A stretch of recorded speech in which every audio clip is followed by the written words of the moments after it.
Pada tahun 2003, saya terlibat secara langsung dalam penubuhan Pusat Pembangunan Akademik yang juga dikenali sebagai Center for Academic Development atau CADE. Saya masih ingat lagi, dalam satu mesyuarat saya telah diminta oleh Naib Chancellor pada ketika itu, iaitu Datuk Zuhari Badai, untuk menyediakan satu kertas kerja penubuhan CADE.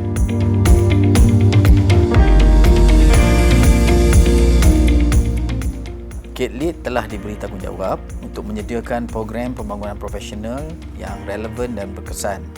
Tumpuan utama akan diberikan kepada peningkatan kemahiran kepemimpinan, pengurusan akademik, pengajaran, penyelidikan dan perkhidmatan yang berkualiti. Selain itu, kita juga akan mendengar maklum balas daripada peserta program untuk memastikan program-program pembangunan kepemimpinan yang kita sediakan adalah yang benar-benar memenuhi keperluan dan juga program-program yang akan memberikan impak dan manfaat kepada mereka.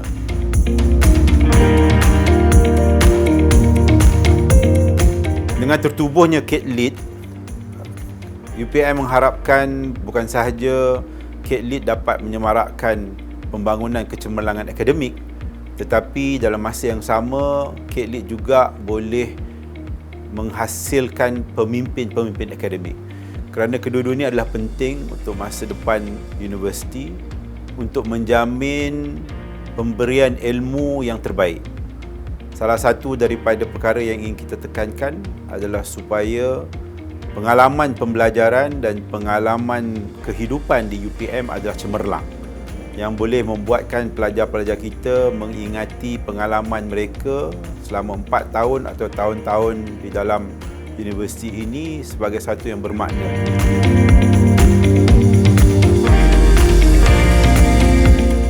Dalam kita melaksanakan transformasi ini, satu perkara penting yang kita lakukan ialah kita mengubahsuai struktur organisasi sedia ada.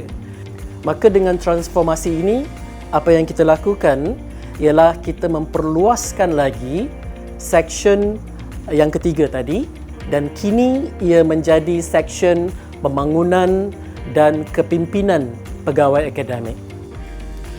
Transformasi dari CADE kepada CADE Lead ini sebenarnya memperluas serta memperkemaskan lagi peranan pusat ini yang kini tertumpu kepada 5 fungsi.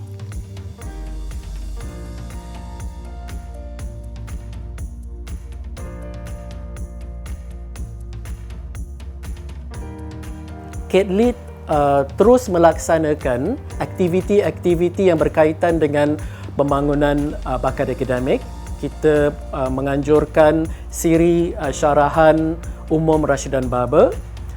Kita juga menganjurkan iLead Cafe dan juga kita merancang untuk menganjurkan Tech Talk yang kesemuanya itu merangkumi 4 domain pembangunan bakat akademik yang telah saya nyatakan tadi.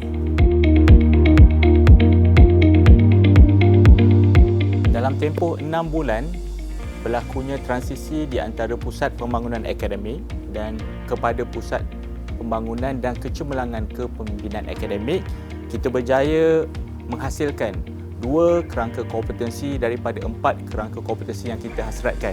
Justru kita akan ada beberapa siri town hall yang akan dijadikan satu program untuk kita berkongsi dengan semua entiti di UPM bahawa CADE Lead serius dalam memastikan pembangunan latihan yang akan dilaksanakan pada masa hadapan berstruktur dan juga mampu untuk memberikan kesan yang lebih mapan kepada semua warga UPM. Transformasi CADE kepada CADE Lead adalah langkah yang sangat relevan dan penting. Dengan semakin kompleksnya lanskap pendidikan tinggi, keperluan untuk membangunkan pemimpin akademik yang cemerlang semakin mendesak. Salah satu perubahan yang diharapkan adalah peningkatan dalam penyelarasan program pembangunan kepimpinan dengan keperluan sebenar institusi dan profesion akademik.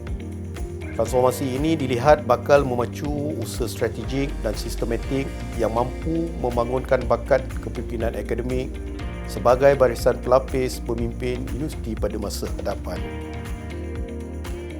Akhir kata, saya mengharapkan semua warga UPM menggunakan sebaik mungkin peluang dan bimbingan daripada KEDLIT, kerana segala program yang dihasilkan dan yang direncanakan oleh KEDLIT ni akan membantu semua staf akademik terutamanya untuk menjadi seorang pengajar dan pendidik yang cemerlang melalui kaedah-kaedah pengajaran yang terbaik dan terkini. Tapi dalam masa yang sama juga, dengan penjenamaan semula ini, KEDLIT juga akan bantu membangunkan dan menghasilkan pemimpin-pemimpin akademik yang amat diperlukan oleh Universiti Putra Malaysia.